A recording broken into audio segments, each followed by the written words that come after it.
Hi, it's take 2 of the domestic violence diary for this evening. I wanted to play a song in the background, but it's just not enough electricity in the world to power up my recreation or my rendition, my storytelling of my life. It's become, I always say, almost unbearable, because I always want to give it a little more effort. The relationship, I mean. But this has gone way beyond my imaginable encounters with. There is no one I've ever known as evil as the man I'm married to. Why did I let it go this far? Why did I let it take this long? Because he's a trained, professional, world-class con man and fraudster. Owing the American government $55 million in restitution for bilking honest citizens, managers, and very intelligent financiers in charge of very large insurance companies, defrauding them out of a lot of money with his smooth talking way.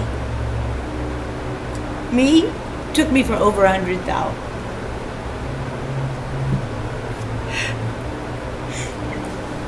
Not only did he take all my money, but he's taken little pieces of my health, one body part at a time, from his physical abuse and neglect.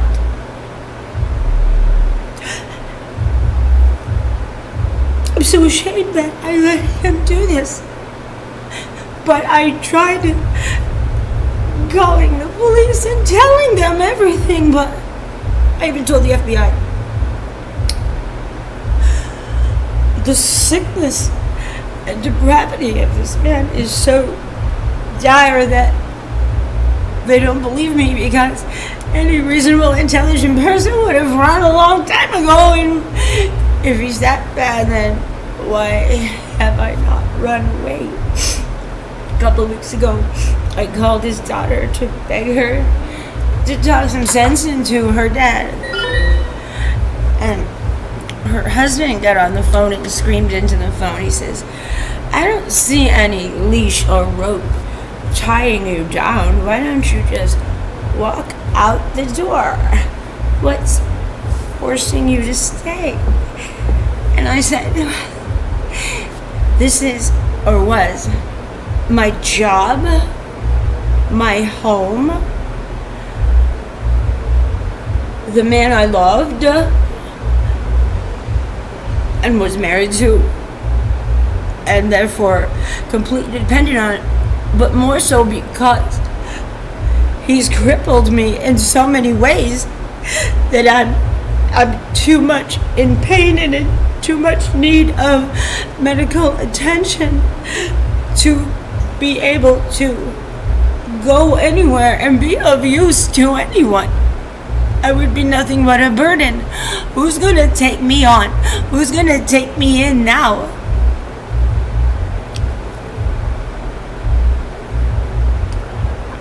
And the medical doctors and dentists are all completely corrupt.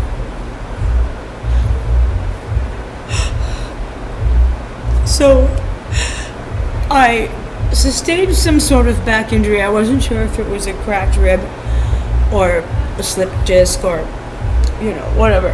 So bad that it was agony to move. In other words, I was paralyzed. I was bedbound. I could barely get up. I had to call some neighbors, to call some other people, to call a friend of theirs to come over and help me get out of bed. Because Bill, although he's physically capable, he would not help me get out of bed to go to the bathroom. I had been using a bedpan for several days and I needed to take a bath. He wouldn't help me. I got someone to come over, a complete stranger. Then, when I was able to even get in the car, he refuses to take me to the doctor anymore. Refuses to help me to seek medical attention anymore. And I need help with that because I'm way too hurt to be trapped around alone, begging doorstep to doorstep for medical care like I have been for 5 years. So I called my primary. I have a new primary. She's an older Chinese woman.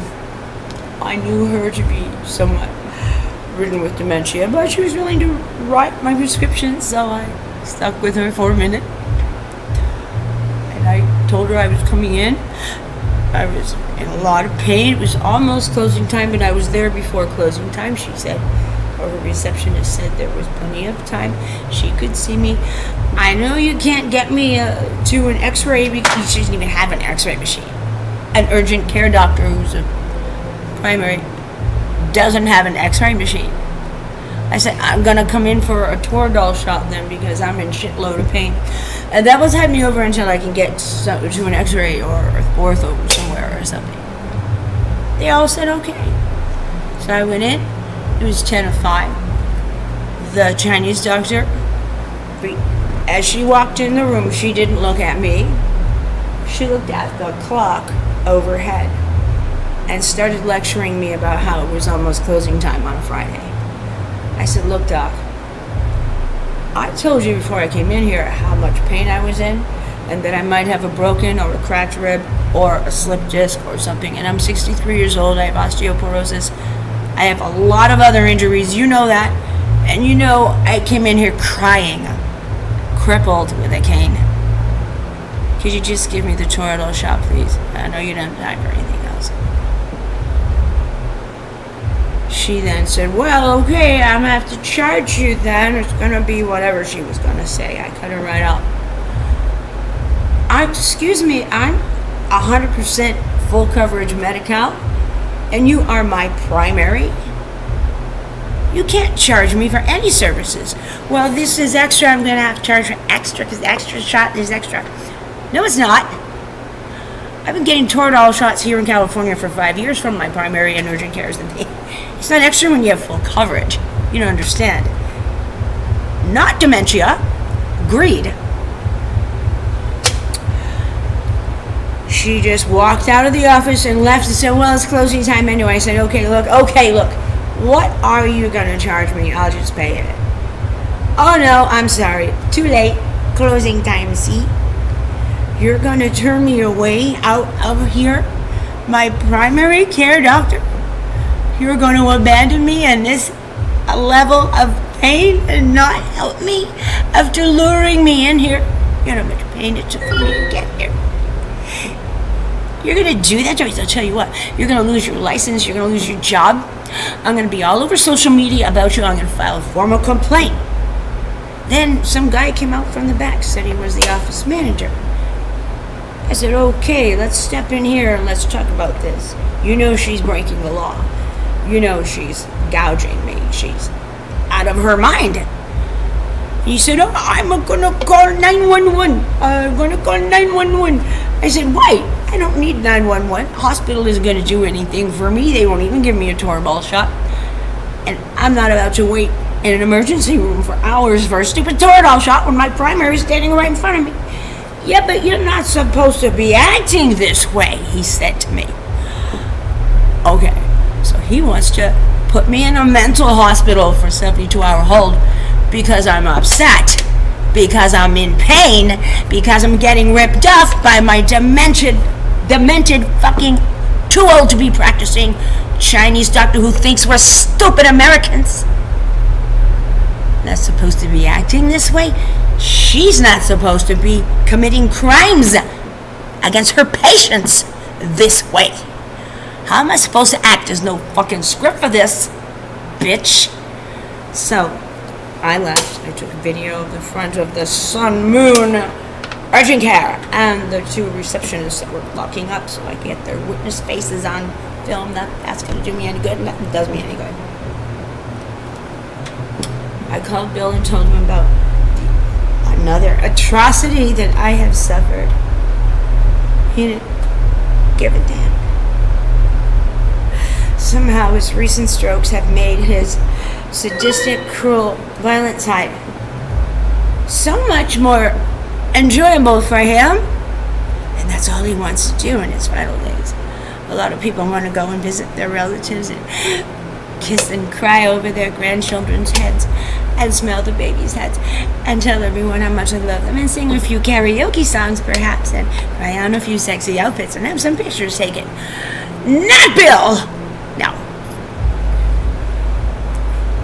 Night before that, last night, I hired someone to come in and keep house and make the bed and clean his bedroom up and his bathroom and all, because I've been in jail for a week, so he was being kind of a slub.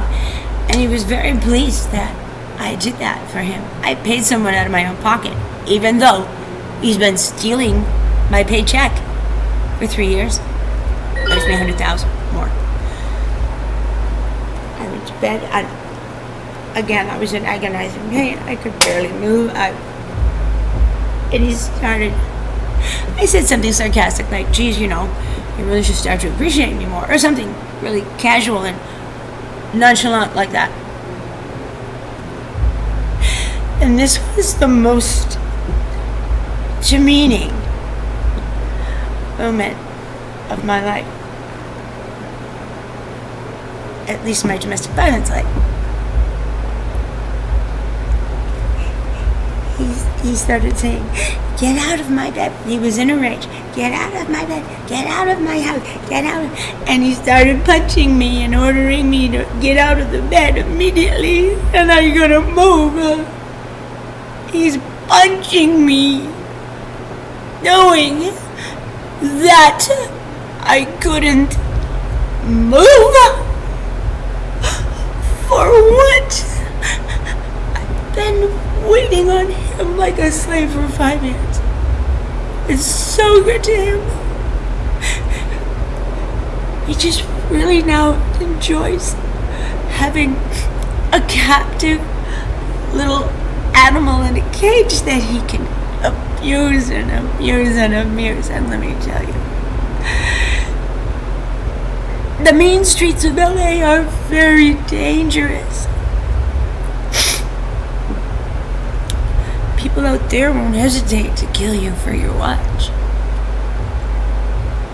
I can't throw myself on the mercy of the outside world. So I rented this office, this 24/7 office, so I could escape his wrath. And I promised him tonight when I left the house that I'm not supposed to be in because there's a restraining order.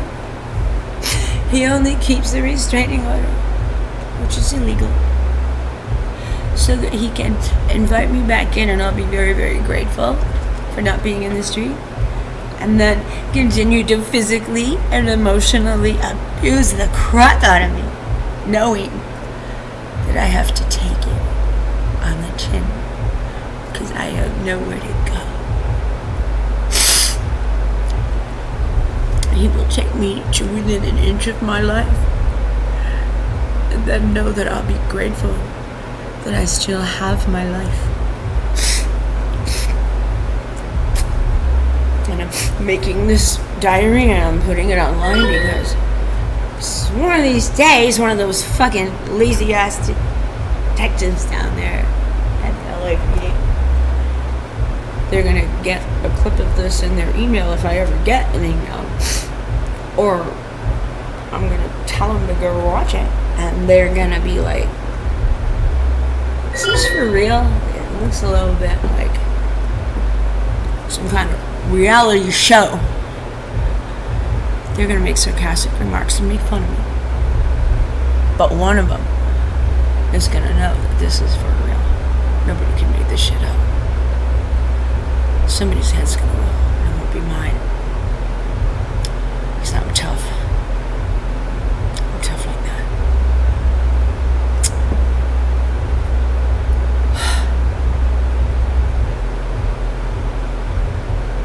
while I'm here, I'm editing and listening to and labeling the hundreds of videos I've taken of his various levels of abuse. And they meaning cops and prosecutors and stuff, expect me to make transcripts of these tapes. Hundreds of hours? I don't have a secretary. Make transcripts, my ass. Just sit there and press play. Press fast forward a couple times. You'll eventually stumble onto something illegal, I promise you. Every 5 minutes.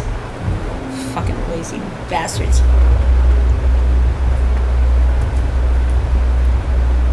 So, we have a hearing. I've never had a hearing before, but it's temporary restraining order based on his recent false statements that I've done something wrong.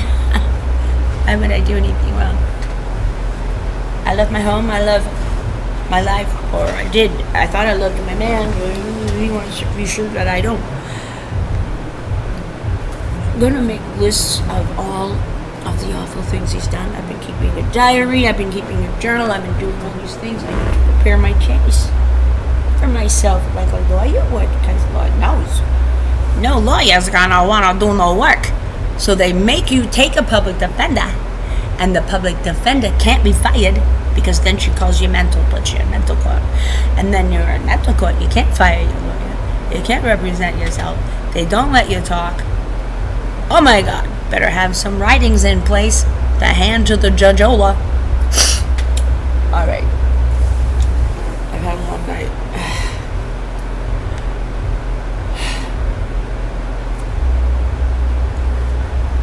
This is one for the history books.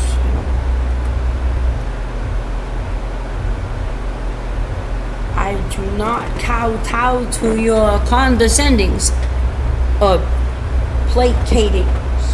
I think I said to him in the kitchen tonight. I don't know if that's proper, Grandma. It sounded good to me. So, if you're getting all pushed around and shit by your peeps, don't kowtow to no placations. Take a vacation. Don't let them be condescended.